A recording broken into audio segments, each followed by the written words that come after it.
Hey, friendo, Steve here. And Larson. And welcome back to Going In Raw, the only pro wrestling podcast you need to be listening to right here at youtube.com/Steven Larson. Available wherever podcasts can be found, and of course, taped live at the Twitch at twitch.tv/Steve and Larson. A little bit later on today, we've got Numbers Don't Lie, which is a Friendo Club TV exclusive. Patreon.com/Steven Larson. You can vote on Sting using Going In Raw math, and we're going to take a look at him and see where he ranks on our list of Going In Raw math subjects so far. So that's a lot of fun. Mm-hmm. And then, also if you enjoy Going In Raw and you want it ad-free in the audio realm, Going In Raw, patreon.com/Steven Larson, $5 a month gets you the series, the show, ad-free plus the bonus content. If you just want the show ad-free without the bonus content, $3 a month gets you there, and you can get that at goinginraw.supercast.tech, I believe. Correct. Definitely check that out. Should be a good Numbers Don't Lie later on today. And, of course, tonight we got the Smash Zone, 5 p.m. Pacific, 8 p.m. Eastern. It's you, me, and Forcer just watching stuff. Yeah, I don't know. I want to at least run an episode of Match Game. Great idea. I think that'd be a lot of fun. Great idea. Match Game would be fun. We had a good time with the game shows last week. We did. So that was a lot of fun. But anyways, man, we're here to talk about wrestling. I hear there's something afoot with the latest AEW WWE rivalry. You want to speak on that? Sure, I can give it a try. Fight about one shoes. would try on a pair of shoes. So anyways, they're good. Never thought I'd wake up this morning to see the wrestling world arguing about sneakers of all things. Oh, wow. I mean, I like sneakers. I love sneakers. Yeah. But here we are. So anyways, this all started yesterday when Hit Row's Top Dolla tweeted out, quote, "Some of y'all favorite wrestlers only wear sneakers on camera to seem cool and hip, but in real life, they rock Vans and Asics exclusively, but y'all not ready for that conversation." Later, MVP asked Top Dollar to name some names, to which Top Dollar responded, quote, "I prefer not to mention members of the competition, but if you watch the show, they tell on themselves." Oh, wow. So I think people assume he was referencing the Young Bucks because since their heel turn, they've been going on StockX and buying all these really expensive, like thousands of dollars in some cases, Jordans to wear during their matches. Yeah. And apparently the Young Bucks, as they often do, ran with it. So they changed their Twitter bio a couple times. First to this, quote, "Spent more on sneakers in September than the entire NXT roster did." Wow. Later, changed it again to, quote, "Only wear heat. Ain't buying unless it's resale price. We'll make you trend just by mentioning you here in our bio." This all seems like fun trash talk between wrestlers, you know? It's true too, because Top Dollar was totally trending. It's funny. You're right. This is hilarious. It's akin to those awesome customs that Sean Ross Sapp had made. Amazing. It's as if one of us tweeted out, "Yeah, he wears those at big wrestling events, but in real life he wears Chuck Taylors."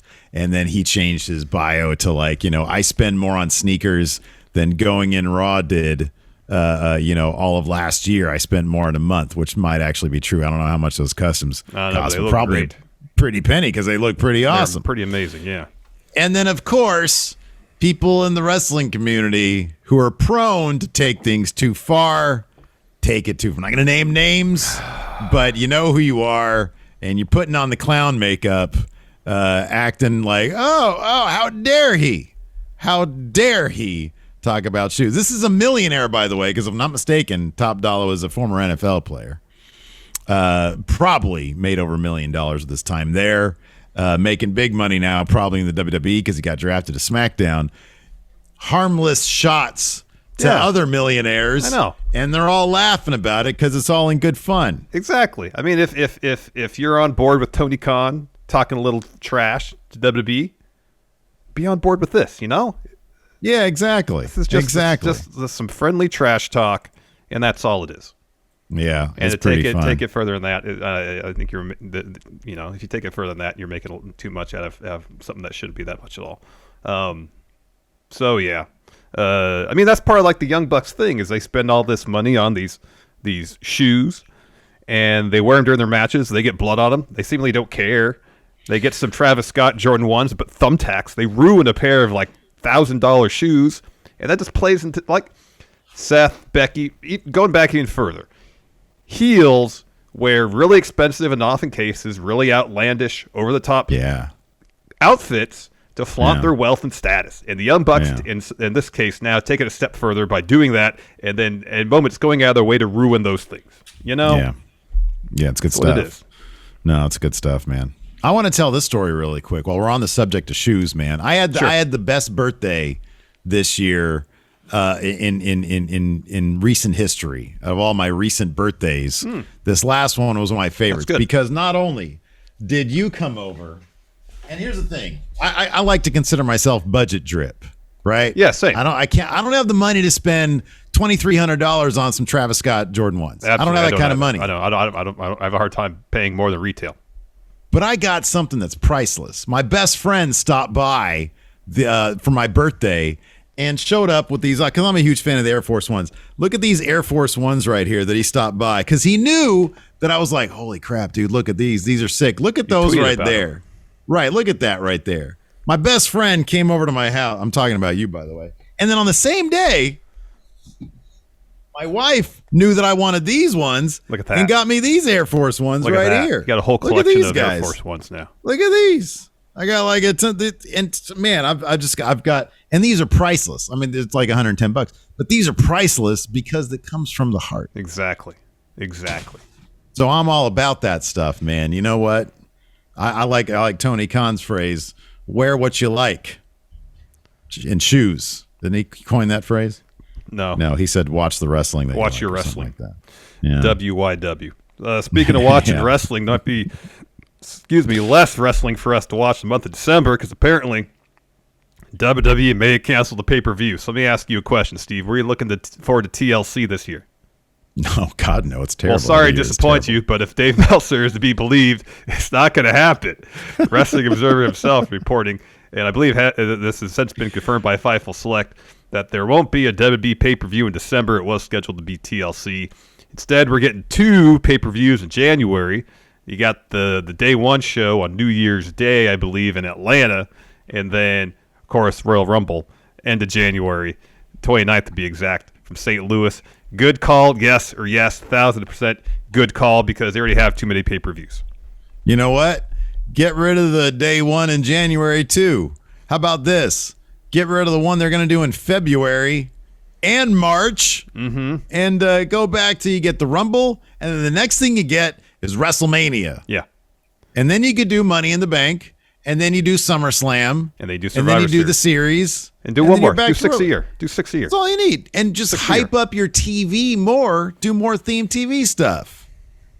It makes all the sense in the world. Fewer pay-per-views, like we saw with Extreme Rules. It was like a nothing show. Nothing happened. He had DQ finishes. You leave you scratching your heads on these B-level pay-per-views that are just there because they have to do them, even though they don't really use those shows to advance stories in any sort of meaningful way. There's one thing I want to do on January 1st, and that's DoorDash some Denny's and recover from maybe a hangover. Yeah, that's the only thing I want to do on January 1st. Not wrestle, certainly not watch wrestle. Ling. Yeah. Anyways, let's take a quick break here to get a word from our sponsor, BetterHelp. Several years ago, while dealing with severe anxiety, I learned the importance of talking to a therapist, but I also learned that it can be really difficult to find the right person to talk to. Today, BetterHelp is providing a safe and private online environment where your needs will be assessed and you'll be matched with your own licensed personal therapist. BetterHelp isn't a crisis line, nor is it self-help. It's professional counseling done securely online, all without having to ever sit in another uncomfortable waiting room. BetterHelp is dedicated to facilitating great therapeutic matches. Send your counselor messages at any time or schedule regular phone or video sessions. And they've made it free and easy to change therapists if needed. And you don't have to limit yourself to counselors in your area. BetterHelp services are available worldwide, so you can find the expertise you need, regardless of location. BetterHelp is affordable, convenient, and everything you share is confidential. We want you to start living a happier life today. As a Going In Raw listener, you'll get 10% off your first month by visiting our sponsor at betterhelp.com/raw. Join over 1 million people who have taken charge of their mental health. Again, that's BetterHelp, HELP.com/raw. And before we get back to the show, let's get a word in from our sponsor, Decked. You know, Larson, I'm sure you know a truck owner out there who has a horror story from this time of year where they left something in the back of their truck, whether it be tools, camping gear, or sports stuff, and had it all ruined after the heavens opened up and dumped rain or snow all over that stuff. And really, what are you supposed to do in that situation? Bring everything indoors? Are you supposed to cover your truck bed with a tarp? Regardless of what you do, it's going to be a hassle, which is why we highly recommend Decked. Yeah, not only does Decked make organizing and accessing all that stuff you have in your truck bed easier, the Decked drawer system is weatherproof, so it protects and secures all your stuff from Mother Nature. And each of Deck's 2 full bed-length drawers can carry up to 200 pounds of whatever you want to put in them, and the drawers roll out about waist-high, giving you easy access to your tools and gear. Plus, Decked is 100% made in the USA and backed by a lifetime no-hassle warranty and offers second-to-none customer service. So protect your stuff with Decked. Get your Decked drawer system at deck.com/raw and get free shipping. That's deck.com/raw for free shipping on your Decked drawer system. Deck.com/raw. You got a good segue for this next one? Yeah. Yeah, man. You know who else doesn't want to do WWE pay-per-views anymore? Bray Wyatt. There you go. Because he was released. Anyways, we got some details apparently on Bray Wyatt, Wyndham Rotunda's release. Haven't heard much about what led to the shocking release, but the most recent edition of the Mat Men podcast might have shined some light on that. Andrew Zarian offered some insight. These transcripts come to you via Wrestle Talk. He says, I want to be careful with this. I'm not even going to allude to where it came from, who told me this. I would say that this is probably one of the most legitimate people I've spoken to that would be able to address this. This isn't a friend of a friend told me, and I even have to second source and triple source or anything like that. This is as close to firsthand information as you could possibly get. And it's not Bray. It's nobody that you would ever imagine. So he clarifies first. He says Bray was being difficult. He says, and I'm going to fill in a lot. I'm not even going to quote because I have the quote, but I don't want to quote it. He was a little difficult. He had some performance issues in the ring, and he had some weight issues. I'm not saying that's the reason. I'm not going to say that's the reason, but you can kind of piece things together as to the things when you evaluate a talent and you're like, okay, we need this and we need that, and this is the plan moving forward. You need someone. Sometimes the decision is easier to make if you make it more difficult for them to make that decision. So there is no one reason. By the way, let me just put it out there. Financial, yes, there was a financial issue. There were plenty of other scenarios here. I don't think he was happy, and I would tell you that these decisions are not cut and dry. It's not like, oh, it's a money thing and that's it. Obviously, they're going to say that. That'll be the public answer because most likely it played a part in money because you can only like some guys so much when you're losing money. I'm not saying they were losing money, but I'm just putting it out there like that. There are numerous reasons, not one. So, I mean, I appreciate that he clarifies it, but that's one side of a story that's very muddy. But it does sort of indicate that if nothing else, it's more than just hey, this guy, we're giving him a lot of money and creatively we're not sure what to do with them. There might be more complex issues with it. I mean, initially it seemed like a situation maybe somewhat, not entirely now, I guess maybe somewhat comparable to Braun Strowman, where, you know, those within WWE felt apparently, as we had heard, as had been rumored and reported, that they felt like that he was past his prime, Braun was, and had a huge contract with, you know, a substantial amount of money left on it. They didn't want to pay that money for someone they thought was past their prime, so they let him go. Now, I'm not suggesting that Bray was past his prime, but maybe with Braun, you know, if he was making that money and was still, I don't know, 28, 30 years old, they thought he had a number of good years left. They might have been like, all right, cool. Well, you know, we're not doing much with him now, but considering he's got a lot of career left in front of him, you know, at that money, we'll keep him on, you know? Yeah. And now maybe with Bray, it was a combination. All right, he's got this huge contract. There's other issues in play. And it just didn't seem for WWE to be an investment they wanted to continue making in the future. That's sound like, yeah, I mean, it just seems like it ended up being a bad fit for everybody is what it seemed like. And you can see that at times with seemingly maybe Bray had plans in place, ideas in place, and you could see it going one way, then suddenly, whoop, it would go the other way. You could see that. Like WrestleMania this year, that seemed to be the case. Everything seemed to indicate that he was going to beat Randy Orton. Like he needed to get that win back, and it didn't. It would have made sense. That so much of Bray Wyatt, though. I understand. Number one, I'm kind of surprised it actually lasted as long as it did, because they did. I mean, they did use him as, in the words of Bruce Pritchard, an attraction. Quite a bit. The supernatural figure of the WWE. Him and the Demon, I guess. But I mean, I was actually pretty surprised that they let him go as far as he did with the Firefly Funhouse. I mean, understanding that the backs were kind of up against a wall in terms of what they could do for that year's WrestleMania because of COVID, and it was just hitting and everything. So maybe that gave him some creative leeway to say, hey, let me just give me a camera crew. I will take care of this at the warehouse or whatever they have, whatever they call it. The archive. And so the archives, yeah. I was surprised that they let him get away with all that. I thought the Fiend stuff was creatively was very interesting until it sort of just ran into the natural limitations of both professional wrestling and Vince McMahon. You could sort of see way ahead of time that this is cool, but how far are they really going to take this? And then they put the title on him, and it's like, oh, well, that's a whole new slew of problems. Enter Goldberg, I mean, like Seth talked about recently, like the finish to Hell in the Cell 2019. Vince says, they had their own plans, Seth and Bray did, and then Vince says, no, you got to do this. Yeah. And there's seemingly several times you could probably find throughout Bray's run to WWE where it seemed like, okay, this might be where the story's leading. This could be interesting only for that not to happen. Yeah. Given Bray's ideas, what he seemed to like to do creatively, there was always going to be an issue with him telling the stories he wanted to tell within WWE.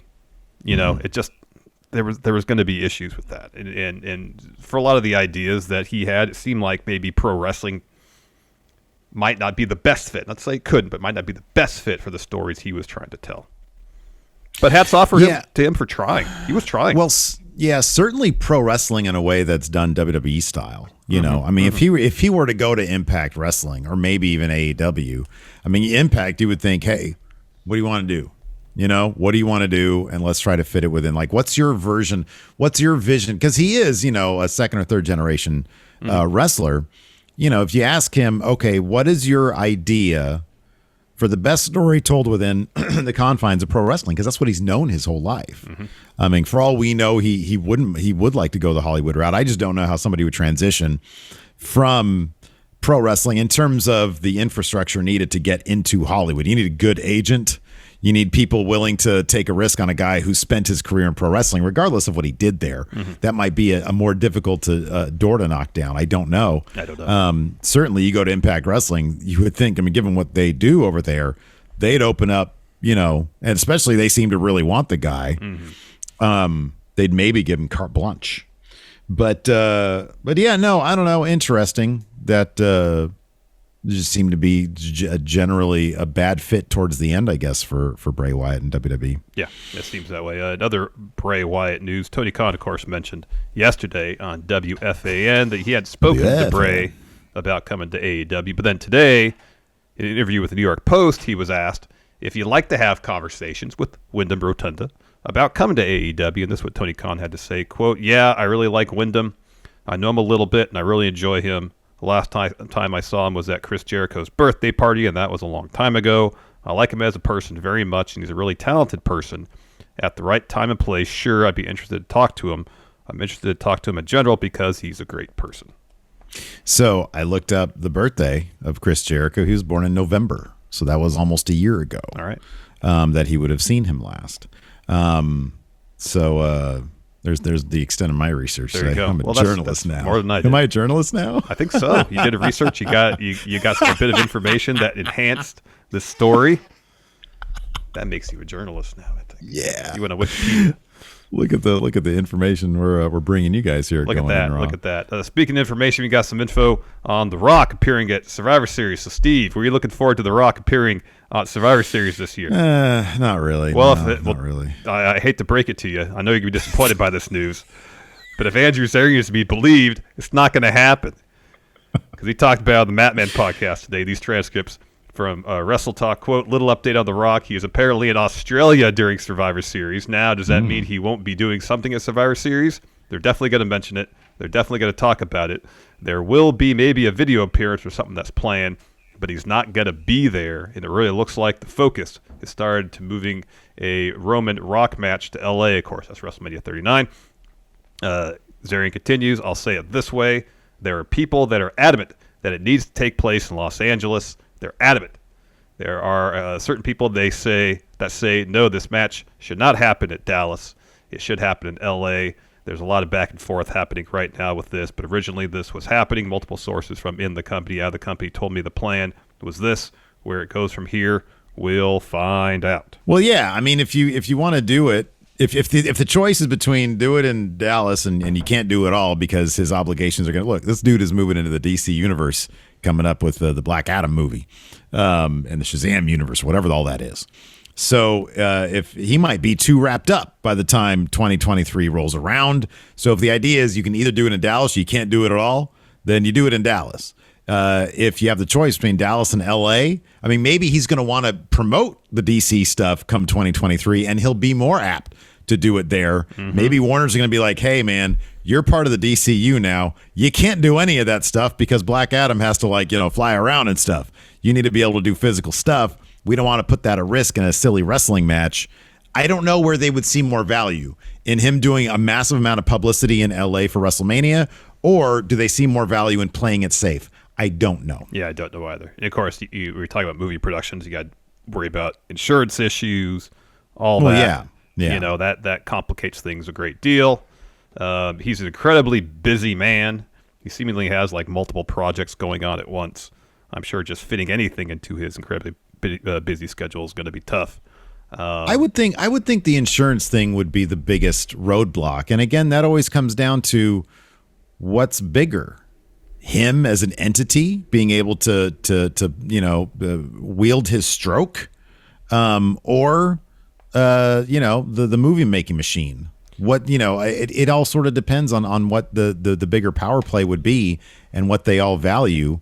In terms of his schedule, if he wants to do it, it's his schedule. Yeah. He can do it. Well, I know if that's a priority for him to do, obviously he can make time in his schedule and carve out time in his schedule where the insurance issues won't be such an issue, because usually the insurance issue is when you're nearing production and they don't want anybody getting hurt leading into production because it delays production and that costs money. So if he makes time in his schedule to make it a priority to show up at WrestleMania, then it's possible. But he's got so many things going on. Yeah, dude, you do it in LA, absolutely. You keep that belt on Roman for another year and a half. Oh, absolutely. Absolutely. We'll see what happens with that. We had a fun time watching NXT UK with the Friendos, not just the Friendos here live at the Twitch with us, but there were some Friendos there in attendance at NXT UK. Finally, fans are back in the BT Sports Arena. Obviously, this was at, I would speculate, probably 30% capacity. If that, because there was one whole side where the A camera was facing the entrance, where that was, you could see in a couple of side shots there were no fans, so they were sort of on either side, and it was nice to see them back. Not your typical UK crowd, because much more subdued. Yes. Yeah, I think they probably have limitations. I don't know this for sure. If anybody was actually there, let us know if this is true in the comments or whatever, or on Twitter. But there was not as much. There was some, booing and yelling and shouting and stuff. But, they were obviously socially distancing. There was a lot of space between the people. There was a lot of thumbs ups and thumbs downs like they're in the Thunderdome, and a lot of clapping and whatnot. but it wasn't your typical UK crowd. I understand the times we're living in. We got to take things in baby steps. Indeed. So obviously that's how they're going. So good on them. Going forward, this is a good first step for them. Indeed. Show kicked off with Blair Davenport, the newly reinstated Blair Davenport, taking on Stevie Turner. I believe Stevie Turner challenged Blair, a week ago? 2 weeks ago? 2 weeks ago, I think. For this bout. Blair gets the win with a Kamagoye and a Falcon Arrow. Afterwards, she drops a promo. It says, Sid. Skid Sailor did the right thing reinstating her. She's going to make it clear to the women's locker room that she is back. All right. Then we had backstage, Noam Dar and Shaw Samuels. Shaw Samuels had a wonderful surprise party planned to celebrate Noam Dar's winning the Heritage Cup tournament thing, and but it's just the banner said "Happy Birthday." Somebody messed it up, and there's a couple dudes sitting in there. There's a couple of jabronis sitting there, and they're like, "Hey, jog on," which means get out of here. So they said scram. Oh, we're being rated by Cultaholic of the Party 96. What's up, Cultaholic? Go subscribe to Cultaholic. And if you're here on the Twitch, go follow them. Absolutely. So Shaw Samuels feeling pretty down about that. Noam Dar perked him up, said, "Hey, man, you know what? This is just a warm-up for the real celebration when I actually win that Heritage Cup off of Tyler Bate. And after that, we get a Teo Man video package, and he is promising that their family is going to grow. Yeah, they're going to add somebody to their faction. Maybe somebody who can cook up a dinner finally, because they're sitting in that mansion. They had wine, though. Lovely looking place they're at. They had some vino. They had some wine. Where's the meal, man? Can we get an appetizer around here? Maybe some bread? Yeah, some bread would be nice. Casa de Tio Man. After that, we had slimy Skid Scala on the phone saying, and Ginny and Joseph Connors walks in, and Skid tells Ginny that she's going to get a title shot against Mako in 3 weeks. Yep. Then we get Flash Morgan Webster versus Shaw Samuels. This was a really fun match. Dude, talk about Shaw Samuels cut these days. Yeah, great shape. Shape. He gets the win on Flash Morgan Webster after a spine buster. Solid match, though. Solid bout. Sorry, dang MQ here in chat says they're going to add a Teo woman. Teo woman. Sorry. That was a good match, though. Shaw Samuels looks like he's in amazing shape, so good for him. Yeah. Hey, what do you think the odds are that Noam Dar wins that Heritage Cup? Probably pretty decent. I would say pretty good. He's featured quite a bit, and it'll look great on the set of the Supernova sessions. It's a great talk show. It's the best talk show WWE has going right now. It is. Like, his head will grow so much. Yeah, I think he's going to get it. He's such a good. That's going to be a hell of a match, by the way. Yep. That's going to be a match of the year candidate right there. Yep. Then we get the Nina Samuels show with Zaya Brookside. So what this is Nina Samuels just walks up to Zaya Brookside while she's training at the UK Performance Center with a mic, and just starts asking questions. And then she doesn't like the answers Zaya's given her, so Nina says that she's a real superstar. And then whereas Zaya Brookside couldn't even beat, and she turns around and Leah James is there. And so then Zaya Brookside kind of yells over to Leah and says, "Hey, we haven't faced each other before. Want to have a match?" And then Leah James says, "Yeah, sure." And then Zaya says, "All right, let's go work out." Let's go work out together. And then Nina Samuel says, "Oh, the drama." Yeah, that's pretty funny. So it's funny because, like, while we were watching this, during this segment, somebody brought up, is NXT UK, I think they said, is it closest to what AEW does? And it sort of hit me. It's like, NXT UK is the one WWE property. And in fact, I'll even extend it further and say the one property, including AEW. I think NXT UK, more than any other show, their characters act more like real people than any other promotion across the board. And credit to that. And I mentioned this to you also. So many of these wrestlers have history with each other dating back 5-10 years. And that chemistry is so evident with the characters in NXT UK. It's a shame more people don't watch it because it is really terrific. It is. They've really kind of hit their stride creatively because it's just people interacting. And yeah, right. Yeah. And it could be something as simple as what we saw with Nina Samuels. A match is made that way. Sometimes people just bump into each other. Let's have a match. Yeah. You know. Yeah. And it's all about interpersonal relationships, and that leading to matches. And I just kind of find that the more interesting stuff these days. Yeah, same. I mean, it might not be the flashiest, dramatic stories, which could be to its detriment, but the wrestling is fantastic on this show. It really is. After that, speaking of characters, Gallus interrupting. I love this dynamic because Gallus are a bunch of like sort of good time face bullies, and Jordan Devlin is just like a little bastard bully on his own. They're always just fucking with the guy. So he's in a match with, he's in a meeting with Sid Scala. They come in, they're getting him some shit. And he's like, well, joke's on you because I've been talking to Sid here and he's going to give me a rematch against you, but your buddies are barred from ringside. He's talking to Joe Coffey because of their match last week. And so he explains to him why he's the ace, and the ace always beats a king every day of the week. Yep. He mentions that Joe, 2 shots at gold came up short. Said 2 main events at TakeOver, he come up short. He says nothing keeping me from getting gold, getting the title. Then we got our main event, A-Kid taking on Ilya Dragunov for the NXT UK Championship. Physical, brutal match. A bunch of very physical limb work in this bout. It went about a half hour. You really felt like they were just beating the hell out of each other.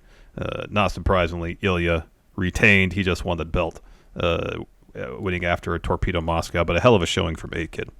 Oh man, dude, this is one of those matches that just kind of hurt to watch. Like all the limb stuff. Oh man, just working over limb after limb. I can't get it. Like I love chops, period. Yeah, but you chop someone in the leg. Oh man, it just seems devastating. Yeah, it does. Absolutely. Yeah, this is really good stuff. So if you guys aren't watching NXT UK, you're really missing out on something decent here. You should. 1 hour a week. 1 hour a week. If you're like, man, I'm tired of all these wrestling shows, 2 hours a week, 3 hours a week, plus pay-per-views, 1 hour a week. That's all they need. Just 1 hour. Yeah. Just 1 hour. Stuff. Do we get any questions here in chat real quick? Do we have any questions? We do have a bunch of gifted subs here from JK Mayhem. We'll read those when the show is over, but want to say thank you very much for that. White Brownie, where do you see UK a year from now? Hopefully move out of the studio they're in. They've been in for a while and getting into arenas in front of larger houses, assuming it's safe to do. Yeah, I'm hoping that, with more vaccinations, with boosters, with sort of I know Merck is developing like a COVID antiviral drug that'll help out. Once it's safe to get in, to pack those venues again, maybe it can capture a little bit of the buzz that it's never really, like early on it kind of had that, but I feel like it really needs the relationship between those wrestlers and the fans. You saw it back in the day with Zach Gibson and the shoes off thing. That really needs to sort of start from scratch again. They really need to start developing that again with the fans, and that is really one of the things that the UK brand can boast, is having some of the most passionate fans in wrestling. And so hopefully if they're able to do that. Now the entire thing is predicated on WWE keeping NXT UK alive. Yeah. Yes. Which I don't know how much of a question. I'm not sure if the contract with BT Sport and the various entities that might carry it across Europe, if that sort of requires them, if that means that they're making a profit over there off NXT UK, I just don't know. Don't know. I mean, given how much it costs apparently to run the Performance Center, we've always heard that NXT Prime out here is a money loser.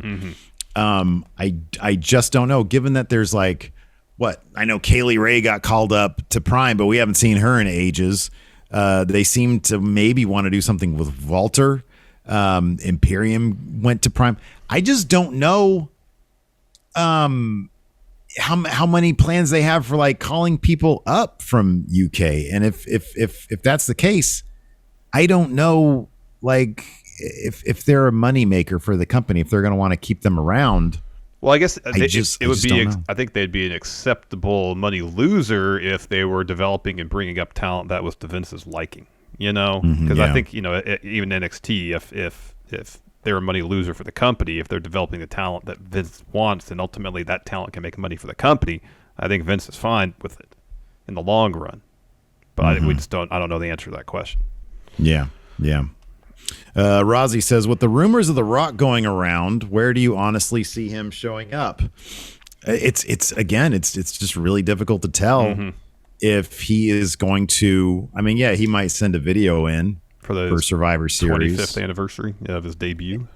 And like he's probably fine like teasing something. I mean, he did it that time with Triple H and nothing came of it. Yeah. So maybe he'll tease something with Roman, in the hopes that, hey, in 2023 we'll pack that LA stadium. Yeah.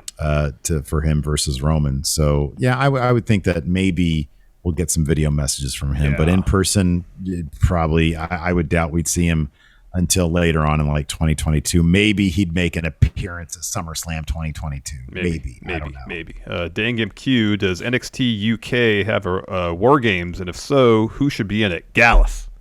3 teams of 3. Let's do that. Gallus. Okay. Pete Dunne comes back. Mustache Mountain.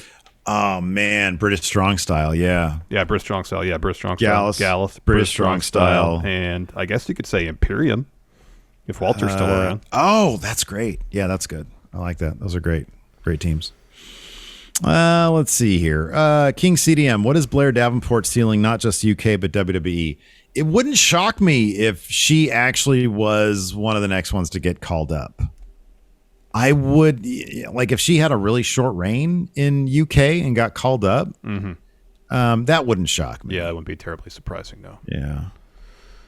White Brownie, could you see the UK hosting their own King of the Ring and Queen's Crown in the future? They might do. I mean, they had like the Heritage Cup tournament. They had the number 1 contender. I wouldn't be surprised they do tournaments. As far as dubbing them King of the Ring, Queen's Crown, probably not. It's you know what UK really kind of is. It's 10 for the win. We were such on an island, able to kind of do our own thing back in the Machinima days. And I get the feeling that with UK, I mentioned this also during the stream, there's never a moment in UK where you're like, what is that weird story trope they just wheeled out? What is that weird twist they just had? It's all fairly like normal storytelling. They have tournaments. They don't focus on rematches. They move things along. It doesn't feel like any of the annoying tropes from WWE exist in UK. And so they've done tournaments and stuff like that. It wouldn't shock me to see, not with that branding, like you just said, not with that branding, but their own version of a King of the Ring. I mean, they did the Heritage Cup thing. Yeah. So yeah, it wouldn't shock me to see that kind of stuff, not with that branding though. Dark Tank Lucha, what wrestler from NXT 2.0 are currently awaiting in the PC would you pluck out of there and place in AEW just to see what happens? Dark Tank Lucha continues, it would be interesting to see the Rock's daughter Simone become All Elite, because you would never think that, as she already seemed like a WWE lifer. It wouldn't shock me too much to see Simone there. It wouldn't. I mean, there's nothing that says she'd have to, the AEW would have no problem mentioning The Rock or whatever. Yeah, AEW, unlike WWE, actually recognizes the rest of wrestling and the entirety of wrestling history. Yeah. As far as who from 2.0 would I want to see in AEW?